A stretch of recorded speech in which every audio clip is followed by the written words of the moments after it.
You lose a game, okay. Conor McGregor's the best at it, though, right? Okay, so what's going on? Good transition there. He canceled a press conference yesterday. Yeah, not looking good. UFC 303. Obviously, this has taken forever to kind of make this Chandler-Conor McGregor fight happen and become official. And Chandler had been waiting, since they do the Tough Enough, the Ultimate Fighter. The Ultimate Fighter, which is on like season 60 or whatever. Congratulations to them. But they've been waiting a long, long time. Obviously, Conor McGregor does that movie where he's getting Oscar nods. Yeah, I think. Roadhouse. Well, I wouldn't go that far. Gyllenhaal. I think he's getting Oscar nods, isn't he? Maybe. I don't think so. Listen, I love Roadhouse. Love Gyllenhaal.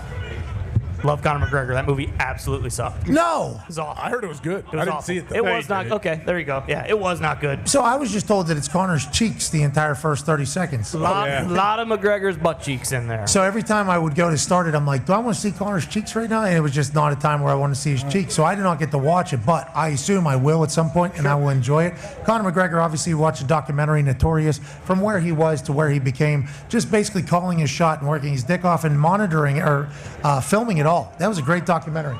And obviously, he is box office, sells out everywhere. So him finally getting back in the octagon to take on a guy that they've been talking about for years, is he going to fight Michael Chandler? And Michael Chandler's a guy who will just go in there and get punched in the face. Oh, yeah. Michael Chandler wants to be electrifying in the ring. It's like, this is a perfect fight. And Chandler knew that. That's why he called him out after his last fight or whatever. It's like, Conor, you're coming back for somebody. It might as well be me. We're all jacked up. Then all of a sudden yesterday, UFC 303 press conference gets canceled like hours beforehand. And now everybody's starting to wonder everything. Ariel Helwani allegedly was going to have an update today at 1 o'clock. We'll obviously keep the eyes peeled. Yeah, I just feel bad for Chandler because this fight's not happening. Like, it's just not happening. Now Chandler has wasted 2 years of his life just basically waiting for McGregor to get ready. And Wait a second. Okay. What happened? Ariel Helwani has reported that great positivity that Conor will fight at UFC 303. Oh, okay. Is what Ariel Helwani said. Great positivity. Now, he is plugged in.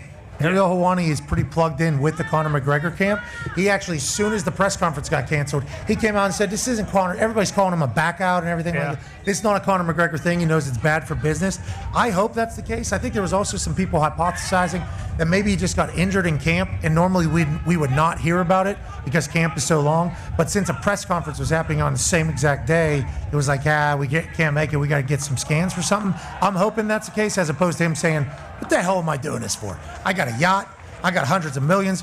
The Black Ford Gin over there is doing fantastic. What's the whiskey? The Proper 12. Proper 12. He was talking shit on Guinness last week. He was like, if you want to drink Guinness, go ahead. Remember what they did to Ireland? They were a bunch of spies. I think he said that they were spies for England. Like Arthur Guinness had to turn around the harp on the logo to face in as opposed to out because he was allegedly, like, that's what Conor McGregor was posting. That's nuts. So I think he's trying to really go for it all business-wise and seemingly having success.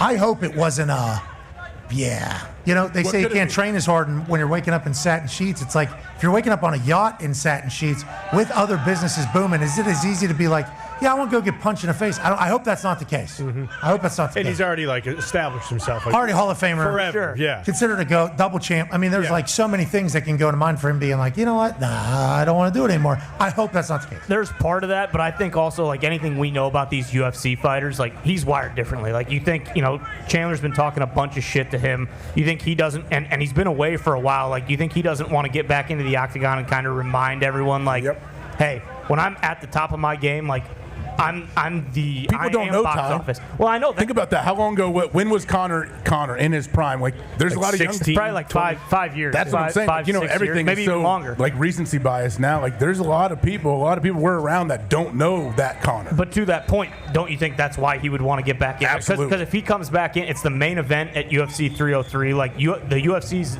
never been hotter than it is right now. Like, if he goes in there and has a crazy highlight reel knockout of Michael Chandler, like, guess what? Everybody's talking about Conor McGregor again, and then we're already looking, to the next super fight when he's going to be main eventing again. Yeah, I love what you're saying about having to prove and wanting to feel that again, and I hope that's the case for Conor, who's allegedly always training. Like, even when he's on his yachts, he's got super nice gyms, he's training, he's always fighting. Yeah, he's got McGregor fat. He needs to fight, you know what I mean?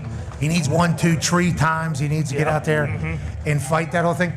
My hammies are locking up right now. Yeah. Like, just from 1 5-minute sesh of soccer in the morning. What if he isn't a machine? What if he is certainly possible? Now he's a movie star. And what if there's a chance, and it's not a Conor McGregor thing at all, but what if he is in training, like realizing maybe it's not the same, maybe for whatever reason, maybe I'm not moving as quick? Because if he was to lose to Michael Chandler, I mean, that would knocked be out too. Yeah. that would be a massive. Not saying any of this is real, but whenever something gets canceled, you automatically have to speculate everything. Well, especially if he's looking at like the style of fighter he is. He's like, hey, obviously Chandler will stand and bang with people, but he's also a wrestler. Like, is Conor thinking like, oh, do I really want to take the next 8 weeks, or he's in the middle of it right now, but like this training camp and like I'm gonna be grappling and like, is that the fight? Do I really want to get prepared, go out there, and then have it potentially be like I get the best of him on his feet, and then he just takes me down and grinds me out that way? Like I doubt. You never want to get grinded out right in front of everybody. Absolutely not. No. Yeah, especially who's Habib. Yeah, Habib. I remember those fights. Oh yeah. Habib would just like Pick him up. Torture you. Yeah. like a boa constrictor. Yeah. Talking shit wrestled while wrestling him, laying on him. Yeah, to just- Dana. Yeah. Is that right? And then they're downer. Yeah. Somebody mentioned it. We need to get Dagestan on our side. Oh yeah. Now, I don't know how that would work, and I'm not necessarily sure what international relations are with whom. Sure. believe they are loyal to one country. We need to figure out how to get them on our side. Who's that? I believe it is a pro-Russia country. Yeah, Mother Russia, unfortunately. Well, they're in the middle of some stuff right now. Now might be a time because Russia's distracted to get in there and win over the Dagestani people. Kind of look over here. We need them on our side. They are all dogs. Oh yeah. All of them are dogs. Wrestling Bears. Like, if you get to the UFC during this era, congratulations. Who do you get to fight? Oh, a Dagestani who's actually been wrestling bears and swimming up creek in frozen rivers. Yep. Like, that is And they how got they train. Hasbulla. And they got Hezbollah obviously pulling for him at all. That's a trip.